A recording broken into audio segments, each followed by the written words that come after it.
ठाण्यातील बसपाखडी परिसरातील कचराळी तलावासमोर असलेल्या दुर्गा विहार हॉटेलच्या शेडवर बुधवारी सकाळी झाडाची मोठी फांदी कोसळल्याची घटना घडली। सुदैवानं या घटनेत कुणालाही दुखापत झाली नाही। सकाळच्या सुमारास या घटनेची माहिती ठाणे महापालिका आपत्ती व्यवस्थापन कक्षाला प्राप्त झाली। ही घटना उमाभास्कर सोसायटी शेजारी बसपाखडी ठाणे येथे घडली। हॉटेलचे मालक विष्णू कारापूरकर असल्याची माहिती आहे। घटनेची माहिती मिळताच आपत्ती व्यवस्थापन कक्षाचे कर्मचारी एका पिकअप वाहनासह तसंच अग्निशमन दलाचे जवान एका रेस्क्यू वाहन आणि एक फायर वाहनसह घटनास्थळी दाखल झाले।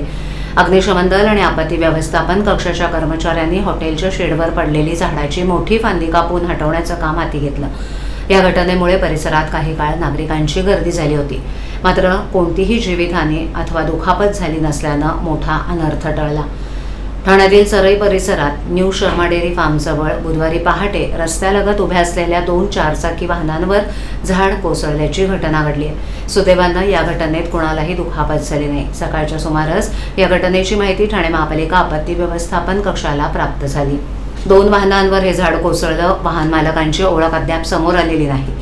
घटनेची माहिती मिळताच आपत्ती व्यवस्थापन कक्षाचे कर्मचारी पिकअप वाहनासह तसंच अग्निशमन दलाचे जवान रेस्क्यू वाहन आणि फायर वाहनासह घटनास्थळी दाखल झाले।